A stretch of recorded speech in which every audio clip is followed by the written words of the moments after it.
近期香港娛樂圈又因為一闡驚天大醜聞搞得亂七八糟。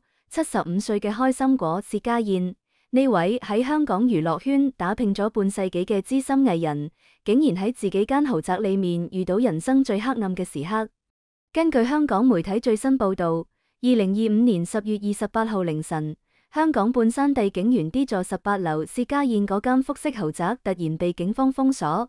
現場唔單止有好多警員守住，仲有好多媒體記者湧到。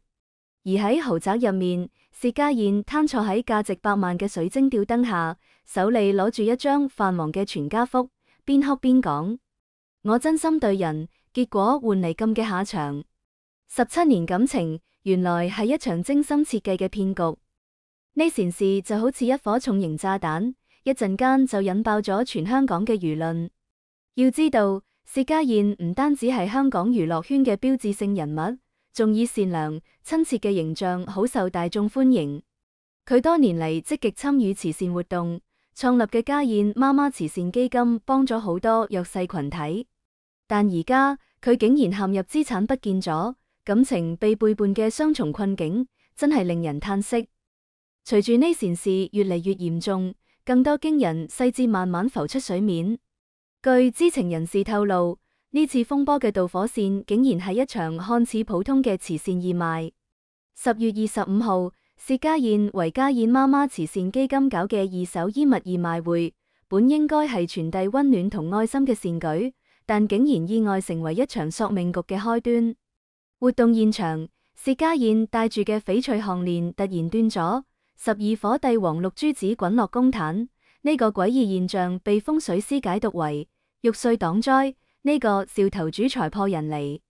而嗰晚，薛家燕就收到銀行嘅緊急通知，佢名下嘅尖沙咀商鋪、元朗別墅同半山豪宅，同時被3間唔同嘅金融機構申請強制抵押，總估值超過2.3億港元嘅資產，一下子就危在旦夕。10月25號嘅慈善義賣會，對於薛家燕嚟講，無疑就係一場噩夢嘅開始。活動現場原本好熱鬧嘅氣氛，因為嗰串翡翠項鏈突然斷咗而變得詭異起嚟。12顆帝王綠珠子滾落公壇，發出清脆但又刺耳嘅聲響，好似預示住即將到嚟嘅不幸。我當時就覺得心裏一緊，好似有咩唔好嘅事要發生。一位現場工作人員回憶講，薛家燕女士嘅臉色一下子就變得好白，佢伸手去撈啲珠子，手都唔停咁抖。而更加令人震驚嘅係，嗰晚22點，薛家燕就收到銀行嘅緊急通知。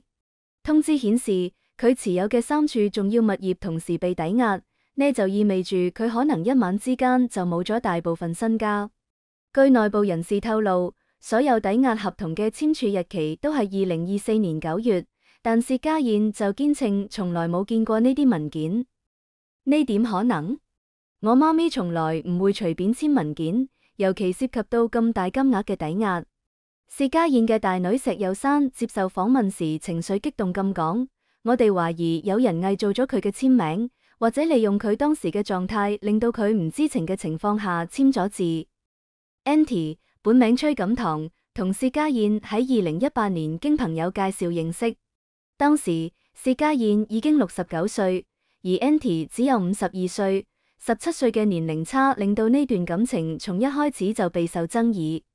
據薛家燕早期受訪時透露，佢曾經因為年齡差距提出分手，但 Auntie 用每日手寫情書嘅方式打動咗佢。佢寫嘅情書真係好感人，每一封都充滿咗對我嘅愛同關心。薛家燕喺2025年6月一次訪問中回憶講：我當時就覺得年齡可能真係唔係問題，只要兩個人真心相愛就得。然而，隨住調查深入，Auntie 嘅真面目慢慢浮出水面。公開資料顯示，Auntie 喺香港冇合法工作記錄，佢名下唯一註冊嘅公司錦城國際喺2024年11月突然註銷。更加耐人尋味嘅係，呢間公司註冊地址同薛家燕被抵押嘅元朗別墅係同一棟。佢根本唔係咩富二代，亦都唔係真心愛我媽咪。石友珊嬲住講，佢就係一個騙子，從一開始就打住騙子嘅算盤接近我媽咪。喺女兒們嘅堅持下警方對 Andy 嘅住所進行搜查，發現咗一部經過加密處理嘅手機。技術部門努力破解之後，發現咗佢同某地下錢莊嘅聊天記錄，呢啲記錄成為咗揭露 Andy 陰謀嘅關鍵證據。2024年8月15號嘅一條聊天記錄顯示，薛嘅物業估值2.3億，抵押之後可以套現1.8億，扣除手續費你攞1.2億。而2024年9月10號嘅聊天記錄就更加令人震驚，佢最近成日忙事，簽字嗰陣賬日期寫成2018年，正好符合長期精神障礙條款。呢啲記錄充分證明Andy 從2024年起就開始策劃財產轉移，佢利用我媽咪健康問題製造佢冇民事行為能力嘅假象，以達到騙取財產嘅目的。薛家燕嘅代理律師鄭志強指出，呢種行為極之惡劣，我哋一定要令到佢受到法律制裁。10月28號凌晨，呢場豪門情變風波迎來咗最戲劇化嘅一幕。薛家燕嘅二女石耀珠從英國緊急返港，跟住3名律師帶住封存文件衝入豪宅，同 Andy 爆發激烈爭執。據現場記者描述，當石耀珠將3份抵押合同副本摔喺茶几上時，Andy 突然跪地痛哭：阿姨，我係被逼嘅，佢哋攞我妹妹嘅手術費威脅我。薛家燕聽到之後全身發抖，佢指住 Andy 怒後講：你妹妹2019年就做完心臟手術啦，我親自俾咗50萬，你仲喺度講大話。此時石友山播放咗一段錄音，錄音中 Andy 同某男子嘅對話明確提到等錢到帳就移民加拿大。媽咪當時就崩潰咗。石耀珠向記者透露，佢攞起水晶煙灰缸想掟過去，被我哋攔住咗。佢一直以為 Andy 係真心愛佢，冇諗到呢一切都係一場騙局。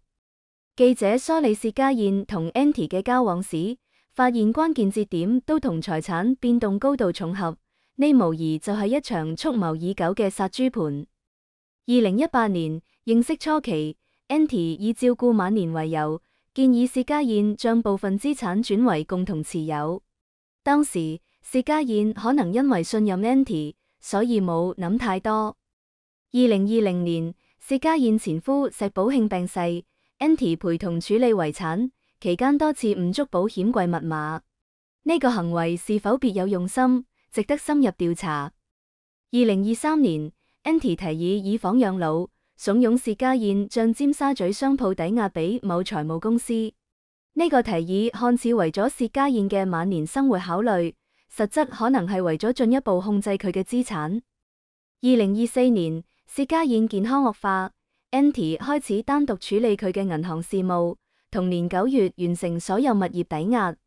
呢一系列操作，無疑就係將薛家燕嘅資產一步步推入深淵。呢根本就係教科書級嘅殺豬盤。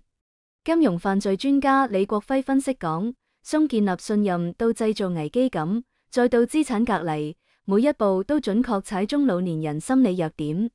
老年人往往渴望關愛同陪伴，騙子就利用呢一點，先俾佢哋溫暖同關懷，令到佢哋放鬆警惕，然後再實施詐騙。薛家燕嘅代理律師鄭志強指出，要追回被抵押資產面臨重重障礙。首先就係簽名真實性。雖然薛家燕聲稱冇簽署抵押文件，但筆跡鑑定需要證明佢非自願或者冇民事行為能力。然而，要證明呢一點並唔容易，需要專業嘅醫學鑑定同大量證據支持。其次就係資金流向。套現嘅1.8億已經通過地下錢莊轉去海外，追蹤難度好大。地下錢莊往往採用複雜嘅資金轉移手段，將資金分散到多個賬戶，難以追蹤到最終流向。最後就係共犯網絡。調查顯示，某律師事務所同財務公司可能參與造假。呢啲機構可能為 Andy 提供法律同財務上嘅支持，幫助佢完成詐騙行為。要打擊呢啲共犯，需要警方同監管部門嘅密切合作。最棘手嘅就係薛女士嘅健康問題。鄭志強坦言，如果法院認定佢當時具備完全民事行為能力，呢啲抵押合同可能會被判有效。因此，我哋需要盡快收集證據，證明薛女士喺簽署文件嗰陣處於冇民事行為能力或者限制民事行為能力狀態。呢件事引起香港金融管理局關注。10月30號，金管局總裁余偉蚊喺立法會表示，已經要求相關銀行提供交易記錄，並且會聯同警方打擊針對老年人嘅金融詐騙。老年人係社會嘅弱勢群體，佢哋往往缺乏金融知識同防範意識，容易成為詐騙分子嘅目標。余偉蚊講，我哋會加強監管，完善相關法律法規，加大對金融詐騙行為嘅打擊力度，保護老年人嘅財產安全。與此同時，薛家燕嘅慈善基金宣布暫停所有活動。基金理事長林建明透露，我哋會優先協助受騙嘅老年人，避免更多家燕者出現。我哋會開展一系列宣傳活動，提高老年人嘅防範意識，令到佢哋了解金融詐騙嘅常見手段同防範方法。Anty 已經離開香港去咗加拿大，佢嘅社交賬號最後定位顯示喺溫哥華某私人機場，而薛家燕就取消咗所有工作安排，搬入大女屋企休養。佢而家只信我哋3個仔女。石佑山向記者展示手機入面嘅家庭群聊記錄。薛家燕每日清晨5點會發一張自拍照，配文今日都要笑。然而呢個笑容背後，卻隱藏住無盡嘅痛苦同無奈。呢場豪門情變暴露出嘅唔單止係個人悲劇，更加係整個社會對老年人情感同財產安全嘅忽視。正如薛家燕喺記者會結尾所講，愛情可以盲目，但保護自己一定要清醒。